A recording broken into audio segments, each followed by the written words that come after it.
Welcome everyone. तो आज की इस वीडियो प्रेजेंटेशन में हम क्लासिफिकेशन पढ़ने वाले हैं यूटीआई का, जो कि किसके बेस पर होगा, साइट ऑफ इन्फेक्शन के बेस पर। पिछली वाली जो हमारी वीडियो थी उसमें हमने दो तरीके से पढ़ा था, कॉम्प्लेक्सिटी के बेस पर क्लासिफाई करा था यूटीआई को। लेकिन आज की जो वीडियो है इसमें हम साइट ऑफ इन्फेक्शन के बेस पर इसको क्लासिफाई करने वाले हैं। तो इसमें दो तरह के होते हैं, एक तो अपर यूरिनरी ट्रैक्ट इन्फेक्शन जिसको हम अपर यूटीआई कहते हैं, दूसरा लोअर यूरिनरी ट्रैक्ट इन्फेक्शन जिसे हम लोअर यूटीआई कहते हैं। तो यूटीआई में, अपर यूटीआई में जो आता है वो पाइलोनेफ्राइटिस होता है, जो किडनी में इन्फेक्शन होता है। लोअर यूटीआई में तीन तरह के इन्फेक्शन होते हैं, एक सिस्टाइटिस, यूरिटराइटिस एंड यूरिथ्राइटिस। इसमें डिफरेंस देख लेते हैं। जो लोकेशन होती है इन्फेक्शन की, अपर यूटीआई में किडनी में जब इन्फेक्शन होता है तो उसको हम पाइलोनेफ्राइटिस कहते हैं। और जब लोअर यूटीआई होता है तो लोअर यूटीआई में अगर ब्लैडर में इन्फेक्शन होगा तो हम उसे सिस्टाइटिस बोलेंगे, यूरिथ्रा में इन्फेक्शन होगा तो हम उसे यूरिथ्राइटिस कहेंगे, और अगर यूरिटर्स में इन्फेक्शन होगा तो यूरिट्राइटिस। तो ये जो आइटिस जो वर्ड है इसे इन्फ्लामेशन कहते हैं। तो जो लोकेशन के बेस पर इन्फेक्शन है उन्हीं के बेस पर नाम है इनके। देन हम डायग्राम के थ्रू देखेंगे।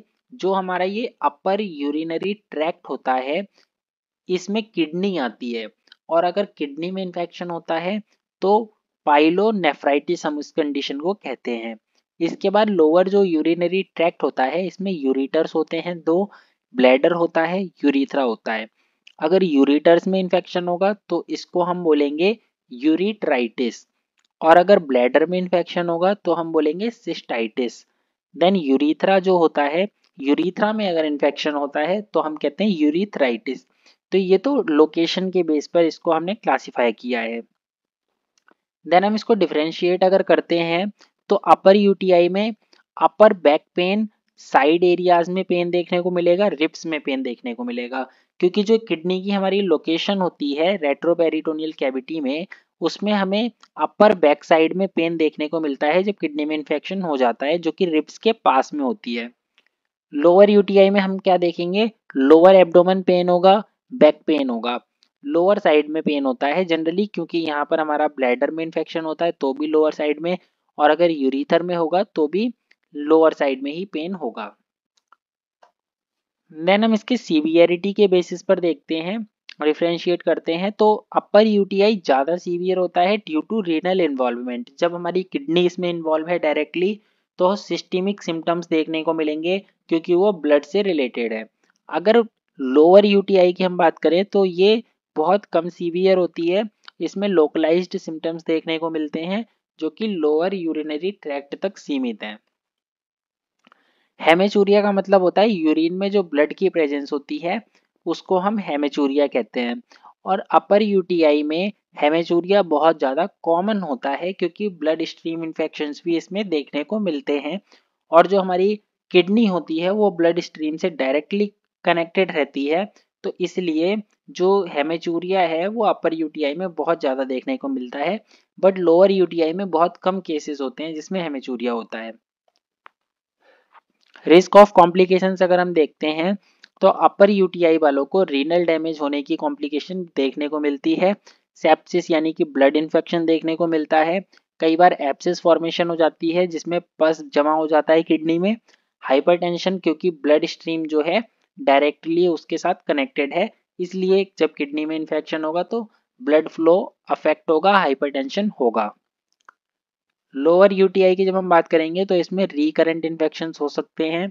अपर यूटीआई इसमें हो सकती है एक कॉम्प्लिकेशन, क्योंकि जो बैक्टीरिया है वो लोअर यूरिनरी ट्रैक्ट से अपर यूरिनरी ट्रैक्ट तक ट्रेवल कर सकते हैं।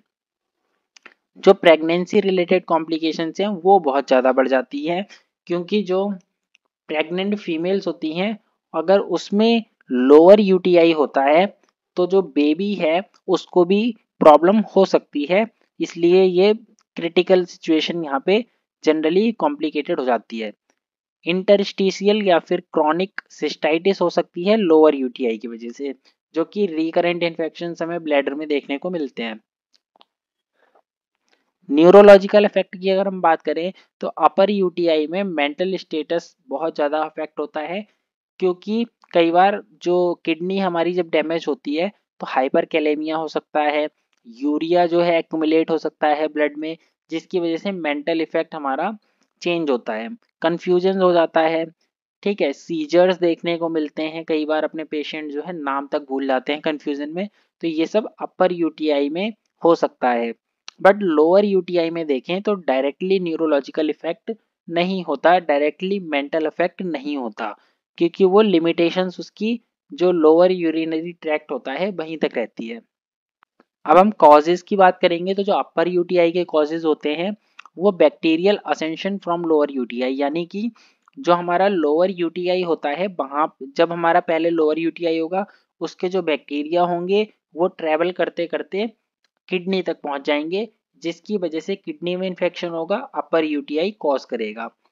यूटीआई जो प्रेगनेंसी में होते हैं उसमें हार्मोनल चेंजेस बहुत ज़्यादा होते हैं प्रेग्नेंट फीमेल्स में, और हार्मोनल चेंजेस की वजह से भी यूटीआई होने के चांसेस रहते हैं। तो जब किडनी में इफेक्ट पड़ेगा हार्मोनल चेंजेस की वजह से तो अपर यूटीआई होने के चांस रहते हैं। इम्यूनो सप्रेशन, कुछ पेशेंट्स ऐसे होते हैं कुछ और डिजीज की वजह से उनका इम्यून सिस्टम वीक हो जाता है, कुछ मेडिकेशंस दी जाती हैं जिसकी वजह से इम्यून सिस्टम जो है वीक होने लगता है। तो ऐसे पेशेंट्स में भी अपर यूटीआई का चांसेस बहुत ज़्यादा रहते हैं। लोअर यूटीआई के कॉजेज की अगर हम बात करें तो जो यूरिनरी ट्रैक्ट ऑब्स्ट्रक्शंस होते हैं, यानी यूरिन फ्लो नहीं कर पाती आगे तक, जिसकी वजह से लोअर यूटीआई हो सकते हैं। बैक्टीरियल इन्फेक्शंस की वजह से लोअर यूटीआई बहुत ज़्यादा होते हैं। सेक्सुअल एक्टिविटीज़ की वजह से होते हैं। यूरिनरी कैथीटर्स हम डालते हैं तो उसकी वजह से भी लोअर यूटीआई जनरली होते हैं।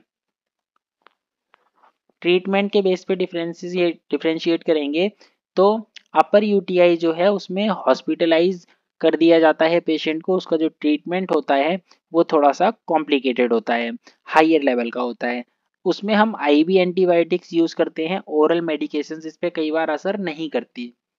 फ्लूइड रिप्लेसमेंट्स करना पड़ जाता है कुछ पेशेंट्स में। सिम्टोमेटिक ट्रीटमेंट्स भी हम करते हैं अपर यूटीआई में। लोअर यूटीआई में क्या होता है कि जनरल एंटीबायोटिक्स काम कर जाती हैं तो ओरल रूट से भी हम उनको मेडिकेशंस टैबलेट्स वगैरह दे देते हैं। सिम्टोमेटिक मैनेजमेंट कर लेते हैं फीवर वगैरह के लिए। इंक्रीज करते हैं फ्लूइड इनटेक, क्योंकि जितना ज़्यादा फ्लूइड इनटेक किया जाता है उतना ज़्यादा लोअर यूटीआई का जो रिस्क है वो कम हो जाता है। तो आज के लिए बस इतना ही। जय हिंद, जय भारत।